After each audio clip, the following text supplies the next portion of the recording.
keikutsertaan anak dalam perjamuan kudus. Majelis GKJ Pondok Gede setelah melakukan pembahasan, diskusi, dan rapat yang begitu panjang beberapa kali persidangan di tahun 2022, akhirnya pada bulan Januari tahun 2023 memutuskan dua hal. Yang pertama, memutuskan untuk melaksanakan keikutsertaan anak dalam perjamuan kudus pada perjamuan kudus Jumat Agung tanggal 7 April tahun 2023. Yang kedua, membentuk tim sosialisasi kepada jemaat. Tujuannya adalah melalui sosialisasi kepada jemaat, pendeta majelis memberikan pencerahan, pemahaman kepada seluruh jemaat, dan juga menampung aspirasi, pendapat, tanggapan, respon dari jemaat agar terjadi kesepahaman, pemahaman yang sama. Semuanya adalah untuk merawat iman para jemaat. Terima kasih, Tuhan memberkati. Selamat siang, Bapak Ibu dan saudara-saudara yang terkasih dalam Tuhan. Pertama-tama saya ingin menyampaikan bahwa persoalan tentang keterlibatan anak dalam perjamuan kudus ini memang berubah. Artinya begini, awalnya anak-anak ikut perjamuan kudus, tapi dalam sidang konsili tertentu Gereja Katolik Roma waktu itu jadi tidak boleh ikut perjamuan kudus dengan dasar tertentu. Kemudian Protestan lahir mengikuti yang sudah berjalan di Gereja Katolik yang sudah melarang anak-anak ikut perjamuan kudus.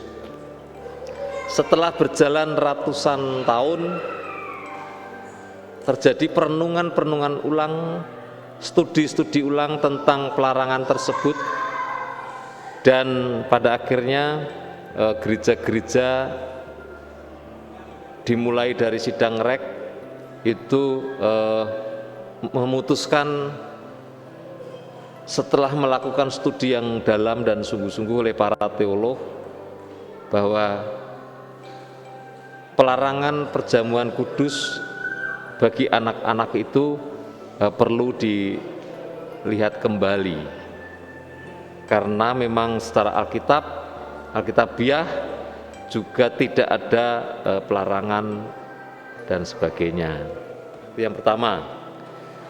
Jadi tadinya boleh, lalu tidak boleh, nah sekarang dibuka kembali kemungkinan untuk anak-anak ikut perjamuan kudus. Lalu yang kedua, bahwa perubahan ini bukan perubahan yang dadakan. Jadi ini bukan perubahan yang mendadak, ini perubahan yang memakan waktu yang sangat lama, puluhan tahun. Dan GKJ Pondok Gede memang tidak melakukan uji coba seperti gereja-gereja yang lain, karena waktu itu sinode sendiri belum memutuskan secara bulat apakah anak-anak boleh ikut perjamuan kudus. Lalu yang ketiga, saya mengajak kita untuk berpikir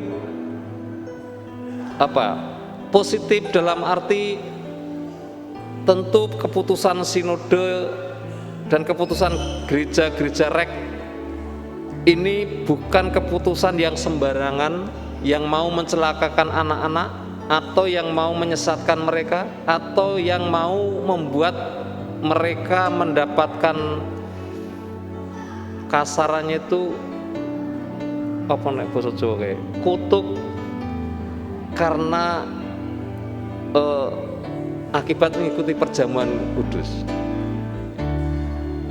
Justru sebaliknya, para tokoh gereja dan para teolog itu melihat sisi yang hilang selama anak-anak tidak ikut perjamuan kudus, yaitu pemeliharaan iman dan penghayatan anugerah Allah sejak dini melalui perjamuan kudus. Jadi tidak ada tentu saja maksud gereja untuk menyesatkan anak-anak atau mencelakai mereka. Nah, itu sebabnya nanti kita akan lihat juga bahwa keterbukaan terhadap keikutsertaan anak dalam perjamuan kudus ini tidak serta-merta asal silahkan ikut. Ada langkah-langkah persiapannya untuk anak-anak, pendadaran untuk mereka dengan cara sesuai dengan umur mereka dan seterusnya. Jadi tidak berarti lalu tiba-tiba nanti boleh ikut perjamuan kudus, tidak. Anak-anak sendiri juga akan dibekali sebelum mereka ambil bagian dalam perjamuan kudus. Jadi gereja juga tetap berpikir bagaimana perjamuan kudus ini tetap dihormati ketika anak-anak boleh ikut ambil bagian di dalamnya. Lalu poin yang selanjutnya, tentu pro kontra akan selalu ada, bukan pada anak-anaknya tetapi pada orang tua atau keluarga dewasa yang mempunyai anak atau cucu yang mungkin keberatan untuk putra-putrinya ikut dalam perjamuan kudus. Dan itu semua dihormati, itu semua dihargai. Ya. Dihargai artinya gereja tidak akan memaksa orang tua mengizinkan anaknya. Tetapi tugas gereja adalah memberikan dasar mengapa anak-anak ini boleh ikut perjamuan kudus nantinya.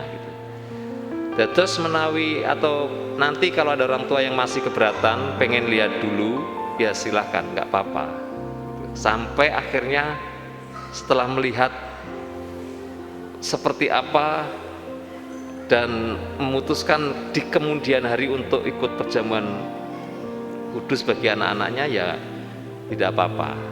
Tidak harus begitu diselenggarakan semua ikut. Ya tentu memang anak-anak pasti akan namanya anak-anak ya pasti akan mungkin bertanya-tanya kenapa aku nggak boleh sedangkan teman-temanku boleh dan seterusnya. Tapi percayalah itu semua akan menjadi proses yang akan terus kita doakan.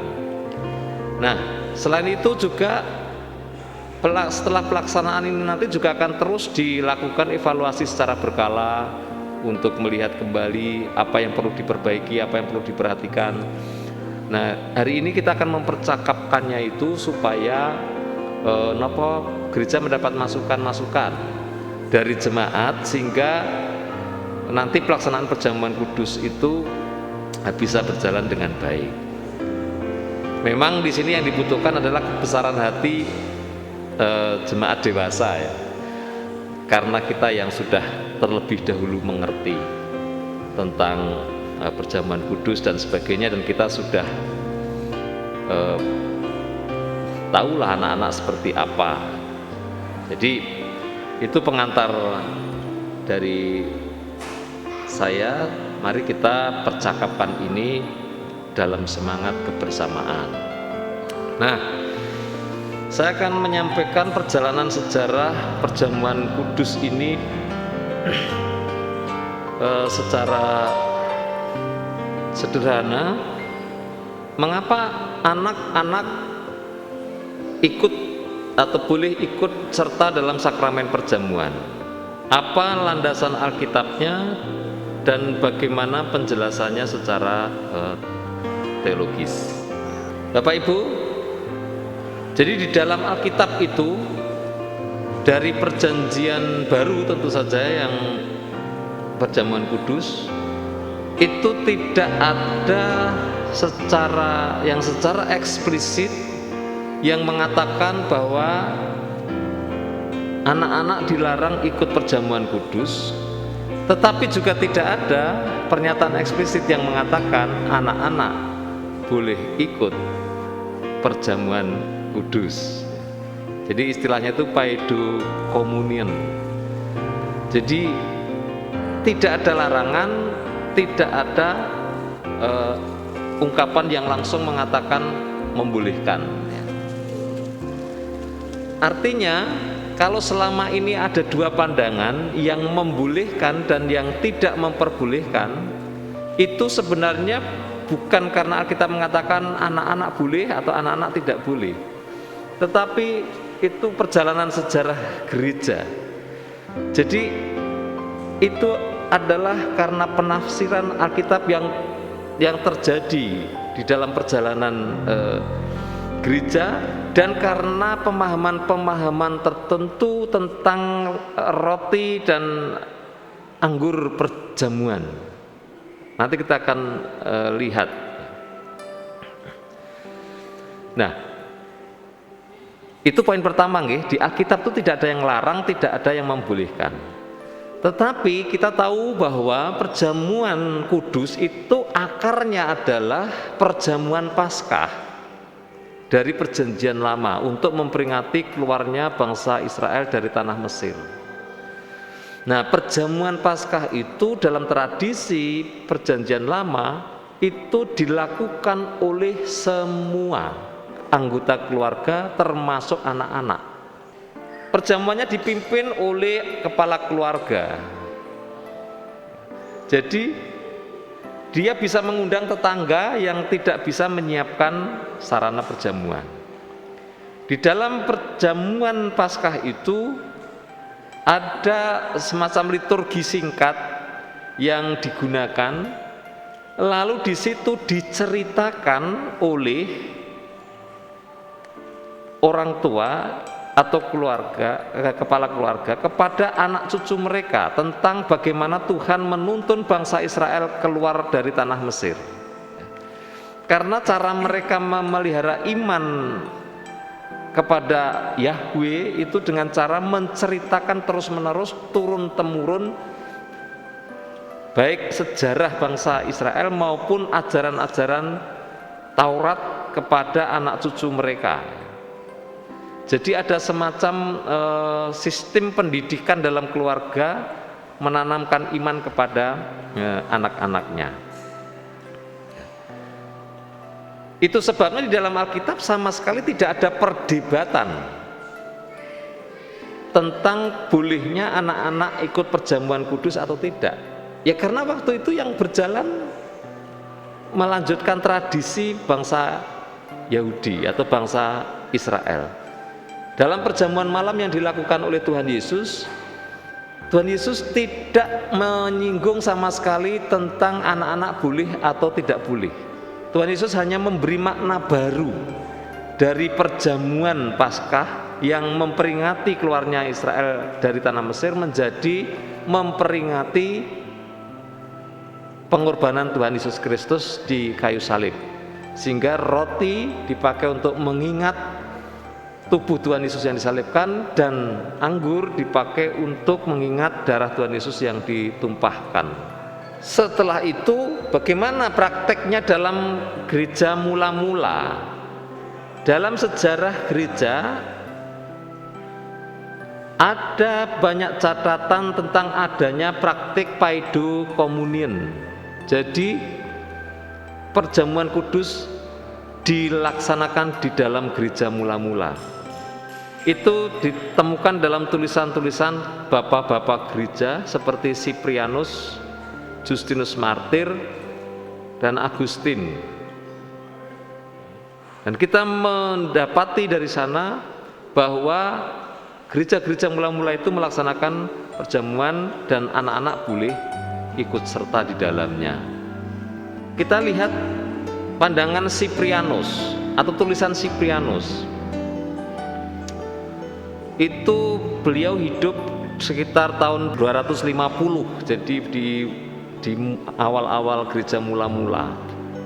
Di dalam tulisan Siprianus dia mengatakan kitab suci menyatakan kepada kita bahwa antara kanak-kanak atau mereka yang lebih tua terdapat kesetaraan yang sama dalam rahmat ilahi. Semua manusia sama dan setara di hadapan Allah, sebab mereka telah diciptakan Allah yang sama. Iman Kristen berporos pada rahmat Allah yang tidak membeda-bedakan manusia. Ya, tulisan ini sebenarnya untuk menjelaskan mengapa anak-anak ikut perjamuan kudus. Jadi menurut Siprianus, karena kitab suci memang tidak membedakan antara anak-anak dan orang dewasa. Rahmat ilahi, keselamatan ilahi itu untuk orang dewasa maupun anak-anak, untuk orang dewasa maupun anak-anak mereka. Jadi itu berangkat dari dasar itu, bahwa keselamatan itu rahmat ilahi dan diberikan kepada siapa saja tanpa membeda-bedakan manusia. Itu sebabnya sakramen baptis maupun sakramen perjamuan kudus diterimakan kepada semua orang yang telah dibaptiskan tanpa membedakan usia atau status dewasa dan anak-anak gitu. Tulisan itu atau penjelasan itu diberikan bukan karena ada perdebatan, tetapi penjelasan kepada semua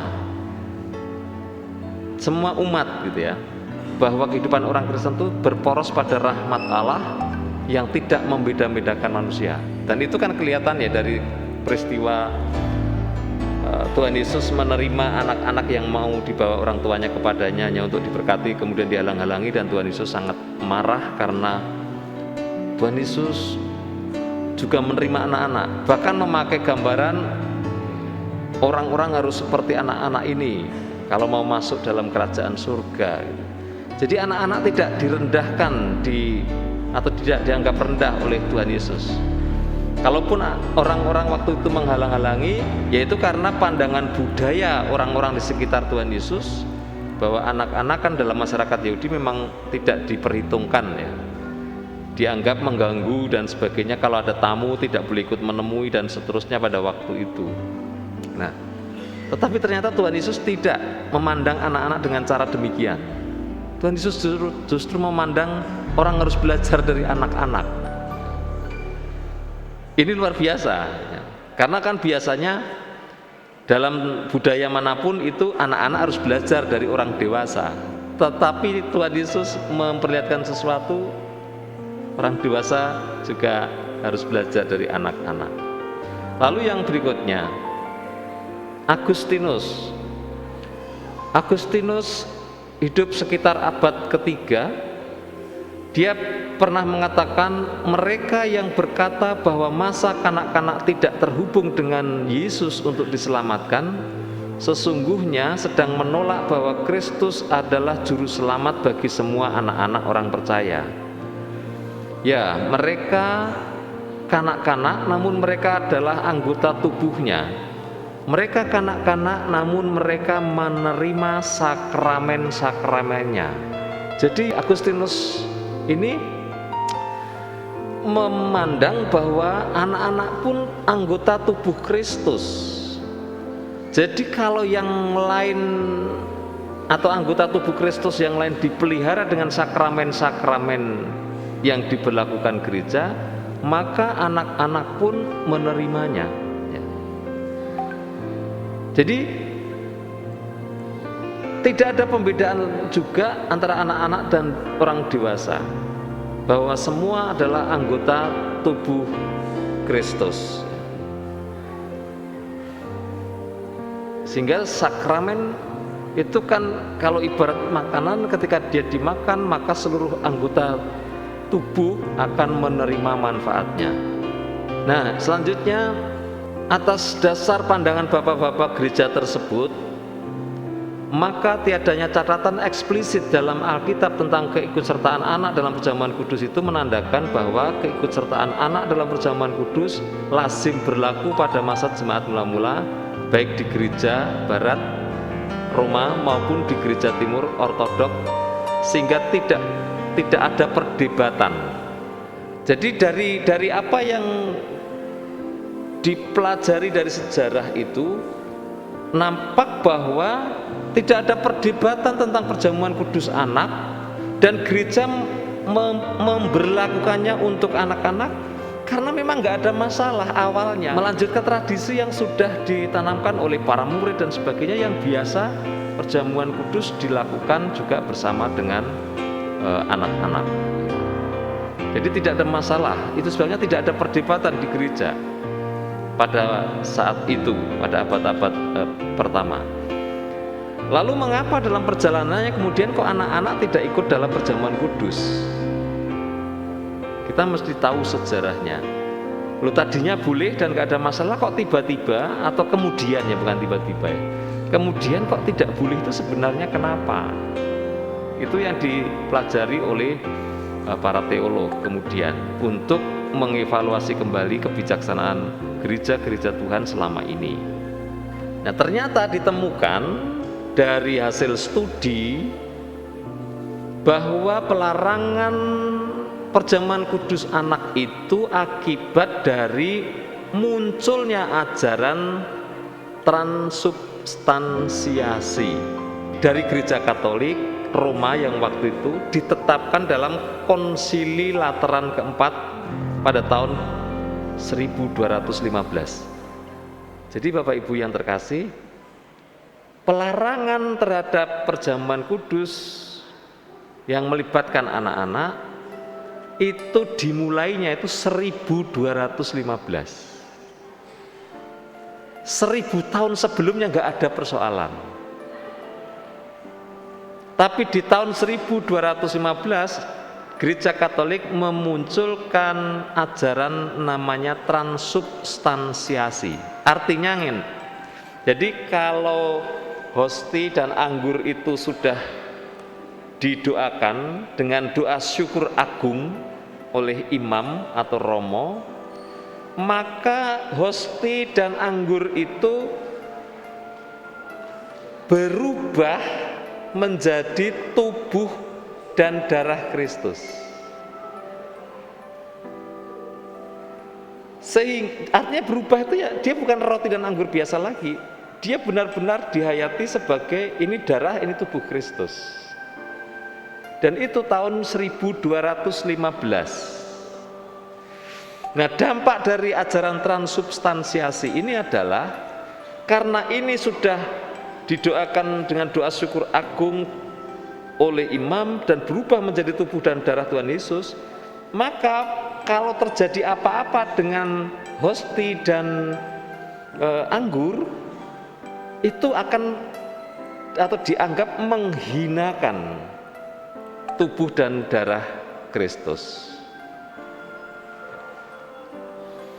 Jadi belum ada pertimbangan tentang yang 1 Korintus 11 itu pada waktu pelarangan itu,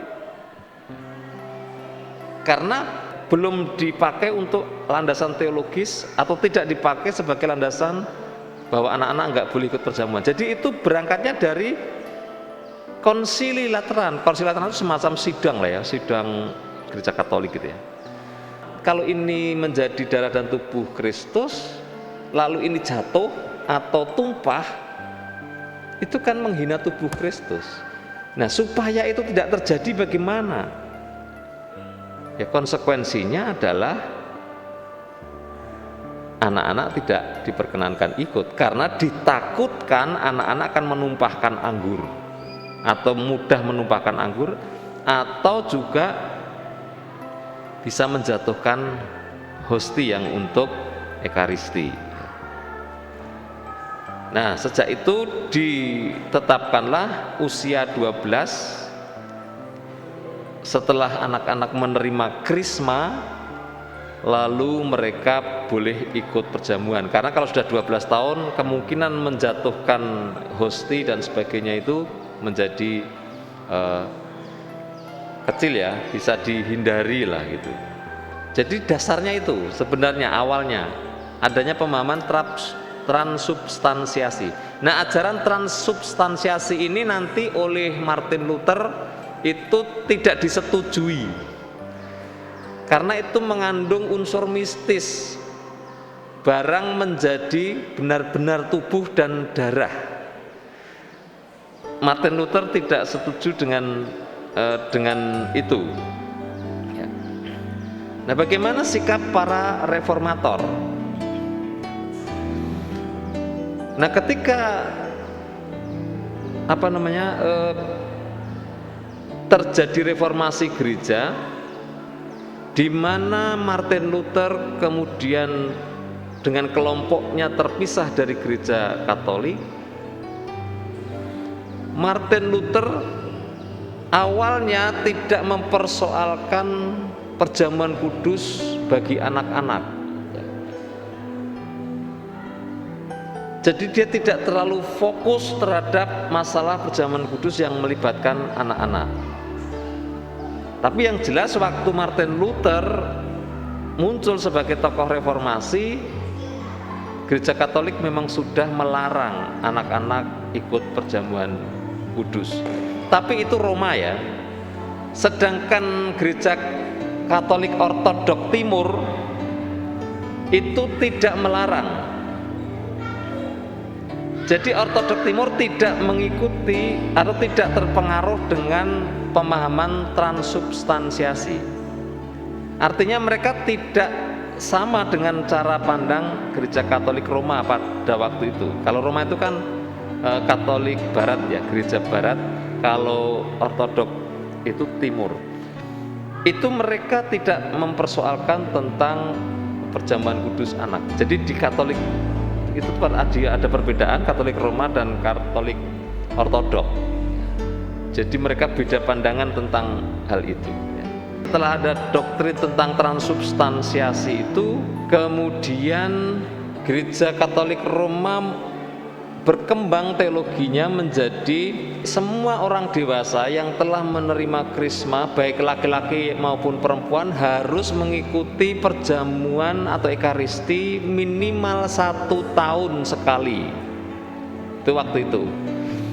Kalau orang Katolik tidak mengikuti ekaristi lebih dari setahun, maka dia akan dikenai hukum gereja atau siasat gereja. Jadi yang dewasa yang sudah menerima krisma itu harus ikut, kalau tidak malah kena sanksi. Tetapi anak-anak tidak boleh. Lalu berkembanglah teologi namanya Credo Communion. Jadi tadi ada Paido Communion dan ini Credo Communion. Jadi gereja Katolik kemudian mengajarkan tentang Credo Communion untuk mendukung dan menguatkan bahwa untuk mengikuti ekaristi orang harus paham sekali tentang ekaristi itu sendiri, maknanya apa. Kalau belum paham tidak boleh. Tetapi itu pun sebenarnya ada pro kontra. Pertanyaan sederhananya adalah apakah anak 12 tahun sudah mengerti, benar-benar mengerti atau belum ya. Jadi Credo Communion untuk menjelaskan mengapa Paido Communion tidak dibolehkan di gereja Katolik Barat, sehingga muncullah istilah Credo Communion. Jadi orang harus mengerti dulu, baru boleh ikut perjamuan. Lalu pada zaman Paus Pius ke-10 pada tahun 1910 menyatakan ketidaksetujuannya atas praktek populer ini. Jadi dia keberatan dengan praktik pelarangan terhadap perjamuan kudus bagi anak-anak. Dia mengeluarkan dokumen namanya Quam Singulari atau Quam Singulari. Artinya betapa istimewanya kasih Kristus. Jadi Paus Pius ini keberatan dengan hal itu ya.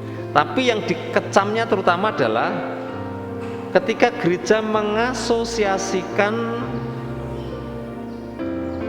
bahwa usia itu penentu seseorang bisa memahami perjamuan kudus, bisa memahami tentang dosa dan seterusnya di usia 12 tahun. Jadi itu yang dia kritik ya. Bukan dari gereja Protestan. Paus Pius yang mengkritik sendiri pelaksanaan itu. Nah, kemudian hasil dari kritik Paus Pius itu adalah waktu itu usia Ekaristi lalu dimajukan menjadi 7 tahun lah. Jadi kemudian ada istilah sakramen untuk orang-orang pra-krisma itu. Jadi anak-anak itu kan krisma tetap 12 tahun, tetapi usia anak-anak yang usia 7 tahun lalu boleh ikut meskipun mereka belum krisma. Bapak Ibu yang terkasih dalam Tuhan Yesus Kristus, kembali ke pandangan para reformator, Martin Luther tidak begitu mempersoalkan perjamuan kudus yang melibatkan anak-anak pada mulanya. Tapi kemudian kan ada satu muridnya yang namanya Calvin, itu berpandangan berbeda dengan Martin Luther. Nah, gereja kita memang termasuk gereja Calvin ya, Calvinis bukan Lutheran. Jadi kita ini pengikutnya Calvin. Calvin ini latar belakangnya memang seorang ahli hukum sebenarnya. Makanya Calvin ini mengatur gereja dengan hukum-hukum gereja yang sangat ketat ya. Termasuk dalam hal ini mengatur perjamuan kudus sedemikian rupa ketatnya. Nah, Calvin ini menolak teologi transubstansiasi. Jadi sebenarnya Calvin ini tidak setuju pandangan bahwa hosti atau roti dan anggur itu bisa menjadi benar-benar tubuh Kristus dan benar-benar darah Kristus. Jadi dia menolak pandangan itu ya. Sehingga itu yang membuat Calvin kemudian menerima pandangan baptis untuk anak-anak. Karena waktu itu baptis itu juga menjadi persoalan. Kelompok anak baptis itu tidak setuju anak-anak dibaptis. Apalagi perjamuan kudus. Anak baptis punya pandangan, orang harus mengerti dulu baru dibaptis. Sehingga konsekuensinya baru boleh ikut perjamuan setelah dibaptis. Untuk kelompok anak baptis itu tidak masalah. Karena apa? Keajaran mereka orang baptis harus dewasa. Sehingga setelah itu ikut perjamuan. Jadi tidak perlu sidi karena kan baptisnya sudah dewasa gitu. Baptisnya sudah dewasa. Tetapi mereka menolak baptis anak maupun perjamuan kudus anak. Ya logikanya lebih, ya tentu bisa diterima. Orang belum dibaptis bagaimana mau ikut perjamuan kudus gitu.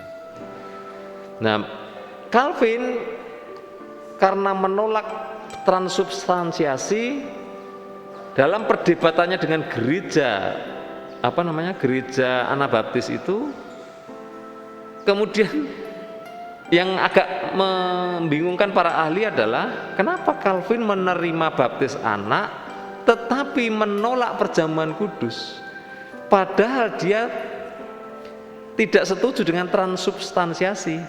Sedangkan transubstansiasi itu yang dipakai dasar oleh gereja barat atau Katolik Roma untuk melarang anak-anak ikut perjamuan kudus.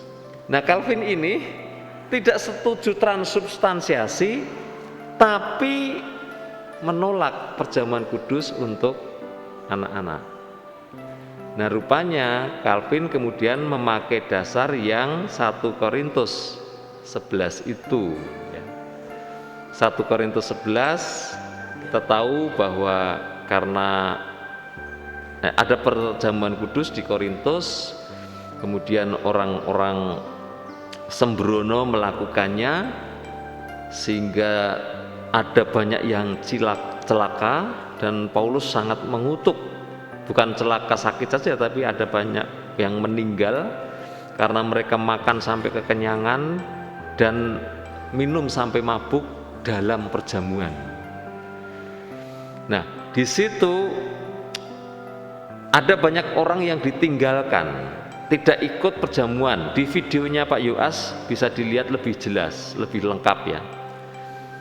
Nah, kemudian Rasul Paulus menegaskan bahwa ketika perjamuan orang harus menghormati tubuh dan darah Kristus. Tidak boleh lagi terjadi seperti itu. Makan dulu dari rumah, minum dulu dari rumah. Tidak boleh mabuk-mabuk di tempat dilaksanakannya perjamuan.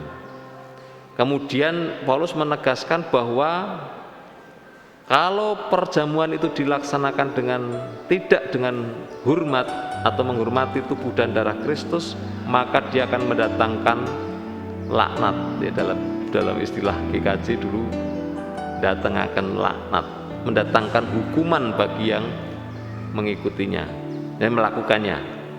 Tetapi sebenarnya Paulus juga sama sekali tidak menyebut mulai sekarang anak-anak nggak boleh.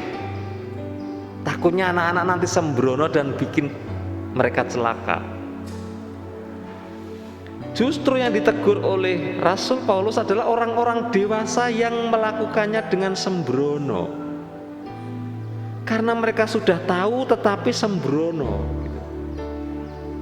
sembarangan, main-main dengan tubuh Kristus. Jadi peringatan yang diberikan oleh Paulus sebenarnya peringatan kepada orang-orang dewasa. Itu sebabnya lalu muncul atau lahir tradisi pendadaran, pengujian diri, persiapan perjamuan. Dasarnya oleh Calvin dipakai 1 Korintus 11 tersebut. Jadi Bapak Ibu yang terkasih, sekali lagi Paulus sendiri tidak melarang anak-anak untuk ikut perjamuan kudus dan tidak ada masalah dengan perjamuan kudus. Tapi Calvin menafsirkannya berarti anak-anak kalau begitu jangan boleh ikut. Karena itu kan di 1 Korintus itu kan mengerikan sekali peristiwanya. Orang sembrono dengan perjamuan kudus dan banyak yang meninggal dunia. Nanti kalau anak-anak ikut, mereka sembrono akan mengalami hal yang sama. Jadi dipakailah ini sebagai dasar mengapa dia menolak Paido Communion. Ya. Jadi dengan demikian penolakan perjamuan kudus kepada anak-anak yang didasari oleh 1 Korintus itu memang lahir dari apa yang disampaikan oleh Johannes Calvin. Itu mengapa Protestan kemudian melarang itu tuh dasarnya seperti itu. Nah, gereja selama ini juga menghormati perjamuan kudus dan ajaran Paulus ini dianggap sebagai sesuatu yang penting. Itu sebabnya memang kita melestarikan adanya persiapan perjamuan kudus sampai sekarang supaya tidak sembrono orang melakukan dan menjalani perjamuan kudus tersebut. Nah, begitu. Dan karena kita lahir dari Calvinis, ya kita mengikuti tradisi itu sampai beberapa puluh tahun yang lalu, bahkan sampai hari ini. Nah, Bapak Ibu yang terkasih di dalam Tuhan, lalu jadi menurut para teolog yang bernama Galen Johnson, Calvin dianggapnya merelokasi pelarang karena dia sudah menerima baptis anak meskipun anak belum mengerti, kemudian dia mengalihkan larangan untuk anak-anak itu ke sakramen perjamuan. Jadi Calvin itu seperti mengambil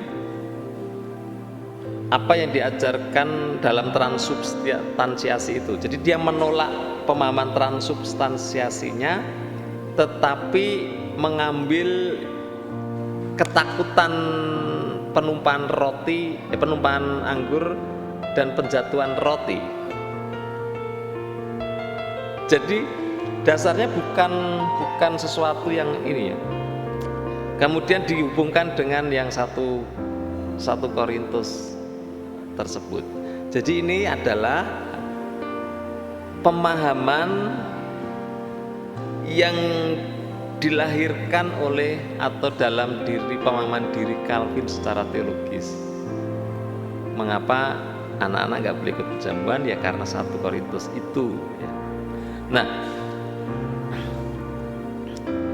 kemudian ini menjadi pergumulan ulang oleh gereja-gereja ya. Karena memang gereja itu kan tidak boleh berhenti dalam memahami sesuatu, karena bagaimanapun gereja itu merupakan lembaga yang mempunyai sisi manusiawi meskipun juga mempunyai sisi ilahi. Gereja niku bisa salah. Penemu teori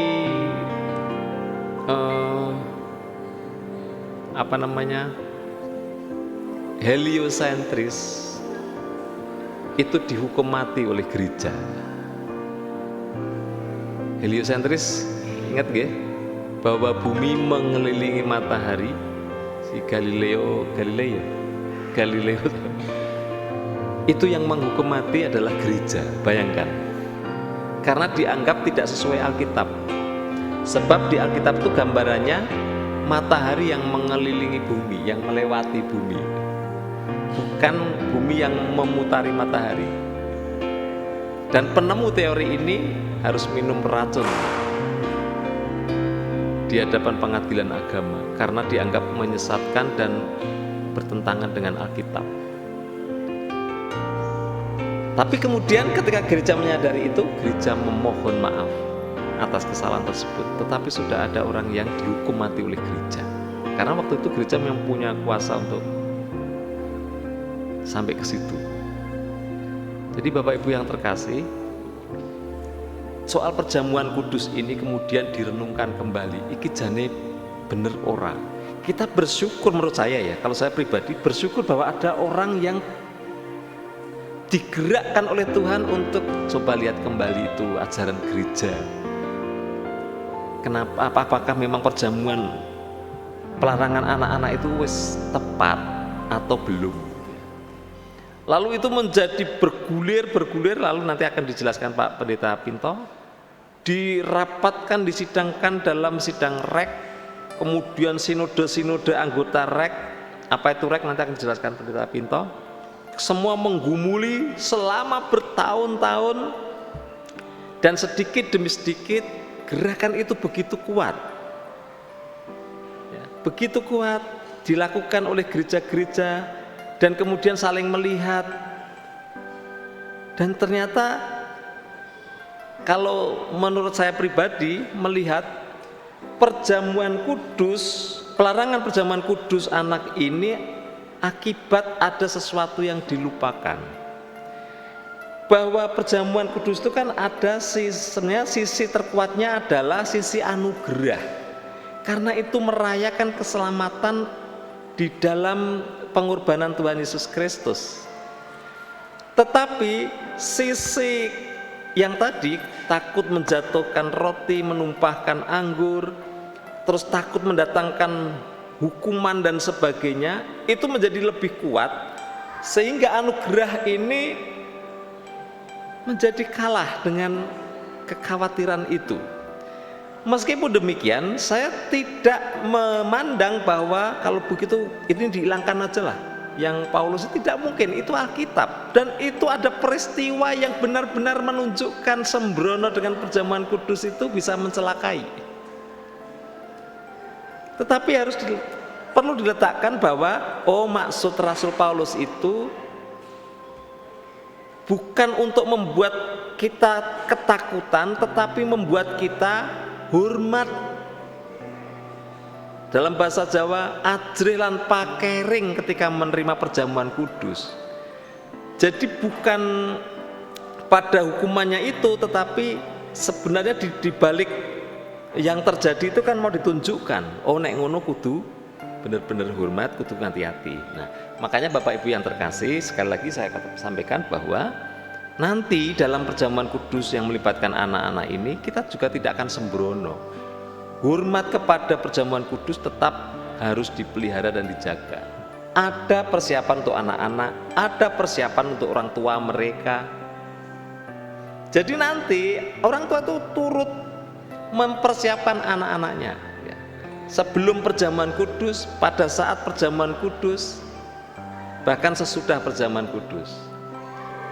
Nanti orang tua punya tanggung jawab, baik itu mbahnya atau kakek neneknya, oma opanya maupun orang tuanya sendiri, itu harus menjelaskan kepada anak-anak setiap kali mau perjamuan kudus. Nanti di ruang ibadah anak, seminggu sebelum perjamuan kudus juga akan disiapkan, dijelaskan kepada mereka dari pemahamannya untuk anak-anak yang sudah paham sampai dengan pelaksanaannya. Bagaimana mereka harus duduk, bagaimana mereka harus memegang roti, bagaimana mereka nanti minum anggur, juga orang tuanya akan disiapkan. Bagaimana mereka menyiapkan anak-anaknya. Nanti secara detail ada semuanya ya. Persiapan untuk anak itu seperti apa? Misalnya gini, kalau yang anaknya masih bayi gimana persiapannya? Persiapannya dalam bentuk didoakan. Jadi nanti orang tuanya ikut dalam persiapan di wilayah atau kelompok atau persiapan yang bareng itu. Kemudian kan yang hadir di situ siapa saja kan ditulis tuh, lalu diuji. Nah nanti anaknya ini disebut namanya, didoakan dalam persiapan itu karena dia belum mengerti. Jadi Bapak Ibu, memang ada kekhawatiran kalau anak-anak asal ikut, nanti pasti ke depannya atau kalau sudah besar akan meremehkan perjamuan. Itu kalau sembarangan ikut. Nah, perjamuan kudus yang melibatkan anak ini justru sebaliknya. Gereja ingin menolong anak-anak itu, memperkenalkan anak-anak itu pada perjamuan kudus sejak dini dengan diberi pemahaman sedikit demi sedikit, dengan mendoakannya dan seterusnya.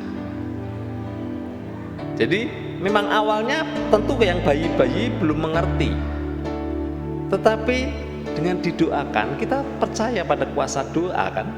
Dengan didoakan, disebut namanya, kemudian dengan ketika orang tua mendoakan anaknya sebelum ikut perjamuan, menyampaikan harapannya nanti anaknya benar-benar menghayati Kristus karena pengorbanan Kristus sudah disentuhkan kepadanya sejak awal dan sebagainya. Bukankah anak-anak masih dalam kandungan saja itu katanya bisa berkomunikasi ya dengan orang tuanya, dengan sentuhan, dengan bisikan, dengan doa. Jadi itu nanti yang akan kita lakukan. Ngaten. Itu. Jadi ning nggih mboten napa-napa. Masih ada saya masih ragu atau saya takut saya ini, silakan kita ungkapkan hari ini, nanti kita bicarakan bersama. Nah itu saya sampai di situ. Jadi pandangan Calvin dievaluasi, dipelajari lagi dan seterusnya sehingga ini kita bisa menemukan sesuatu yang mungkin akan lebih baik. Nanti boleh kita bertanya apa saja di sini. Kenapa kita tidak setia pada Calvin? Kalau begitu apakah kita tidak setia pada Calvin ya? Ya kalau kita menghilangkan perjamuan kudus mungkin kita tidak setia. Tapi dalam hal siapa yang boleh ini memang perlu didiskusikan ulang ya. Oke, saya kira sebagai pengantar sekilas dari saya itu akan dilanjutkan oleh Pendeta Pinto yang dari sidang rek sampai GKJ menuju sakramen.